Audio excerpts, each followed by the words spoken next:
Hey guys, this is Ryan with Propellerhead, and today I wanted to show Reason users both the basics but also an advanced technique for working with song ideas that you might find on Discover, which is our new music sharing and collaboration site.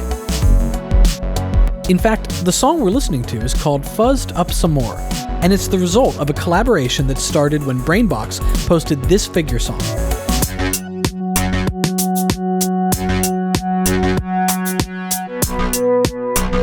Which got remixed by Heygo Audio into this figure song. And then that got remixed by several other people, including Adam Fielding, who brought it into Reason and added the full force of his multitude of talents.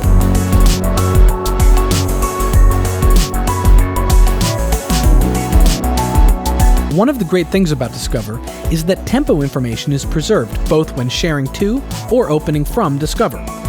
So if I open the original fuzzed up figure song in Reason, you can see that our tempo is already at the same 96 BPM that Brainbox made his song in. And the same is true with song ideas recorded on take. Here's an idea by a French songwriter named Faustine. If I click open in Reason, the audio downloads and it's just ready to go in Reason. The tempo is set and everything's lined up in my sequencer. Now I can go about working like I always do in Reason. So let's take a listen for a little bit.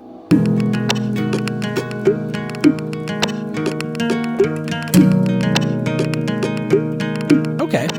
Already I can hear that it would be cool to slice this up a little bit and juggle it around to make a slightly different sample-based guitar loop. And I can do all of this right away because when Faustine recorded her song in take, she chose a tempo and a backing beat that kept her in time while she recorded. So all of my razor marks that I'm doing and snapped grid moves just work right out of the gate. So my loop sounds like this now.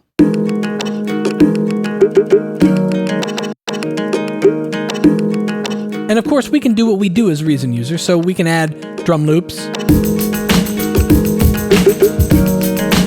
and some Rhodes keys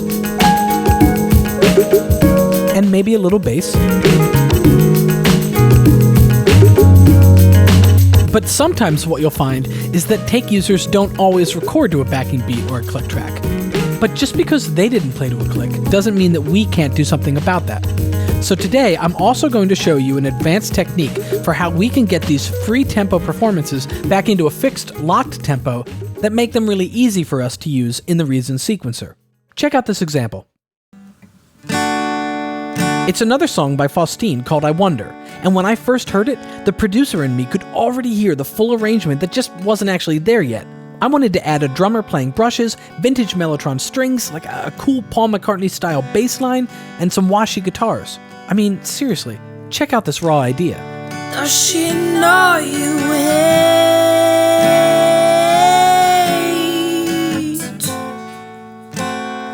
when he rains? The performance and emotion in Faustine's song is really great. It's just that because her tempo is kind of wandering, it's very difficult for us as producers to work with it in the sequencer and program drums or add time-based delay effects or anything that you would normally do. And I don't want that to be the rate-limiting step between me being able to work with this and not. So by doing the trick that I'm going to show you in this tutorial, I was able to easily add all my production, and the song sounds like this.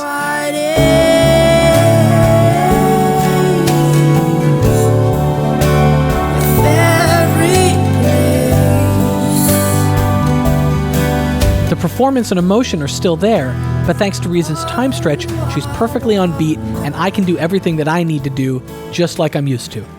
So let's start this process by going to Faustine's song in Discover and clicking the Open in Reason button to download it and load it into Reason. You can see that Reason has loaded the default tempo of 120 beats per minute, which this song is definitely not.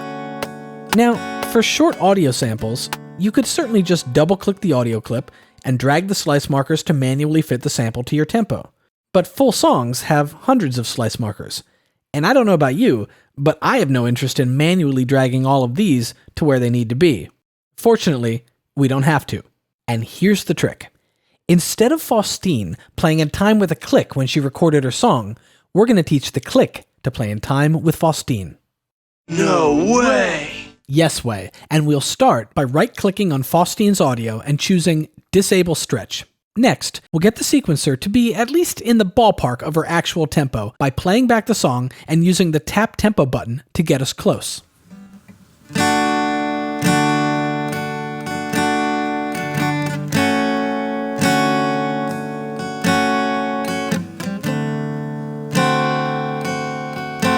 so we can see that it's about 56 beats per minute that she's playing at.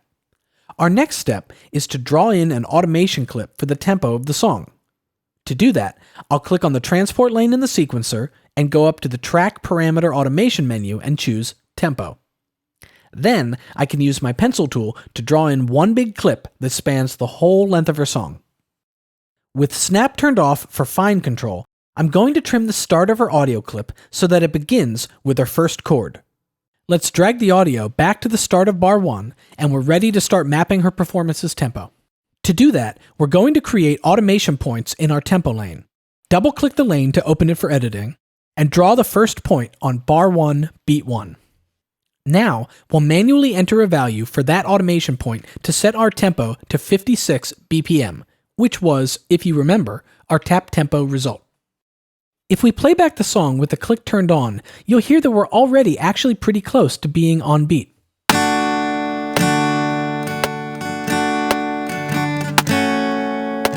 But you can hear it starts to drift. You can even see visually where it goes off. This chord should be coming on this white line, which is the start of bar 2.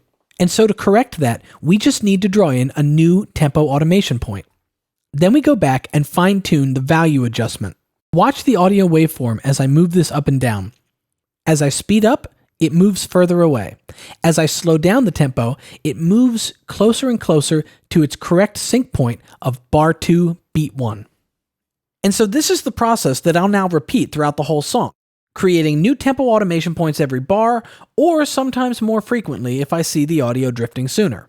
Now, as much as I'm sure you'd love to see me do this in real time, I'm going to spare you and speed up the action. Matthias, can I get some goofy working music?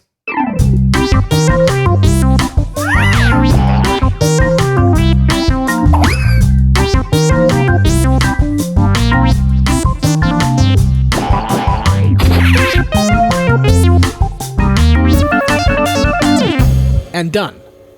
If I zoom back out to look at the whole song, you can see the full tempo map of the song here. And if I play the song, you'll see the variations in tempo as Faustine speeds up and slows down in her performance.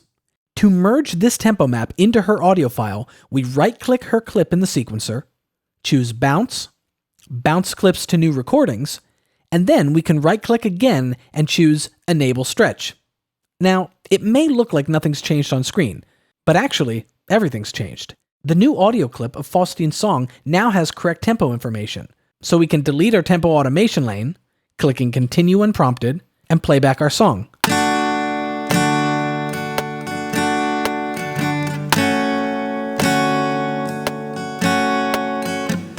Check it out. Instead of our tempo adjusting to follow Faustine, she's finally following our fixed tempo. If we set the tempo faster,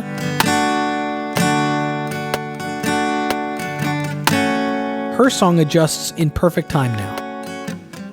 And thanks to our tempo mapping, we can now add our production to the song, like a Rex loop from the Art of Brush's refill.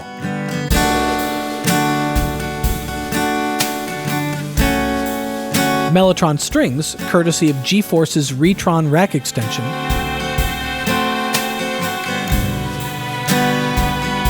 Some live bass. Some guitar. And maybe a little radical piano. When I'm done, I can click the share button to drop my version back to Propellerhead. And in the interest of helping the Discover community, I'll also drop a version without my extra production so that anyone can add their own flavor to Faustine's song without having to map it and correct it themselves.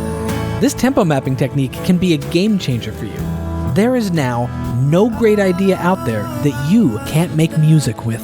If you still think of me.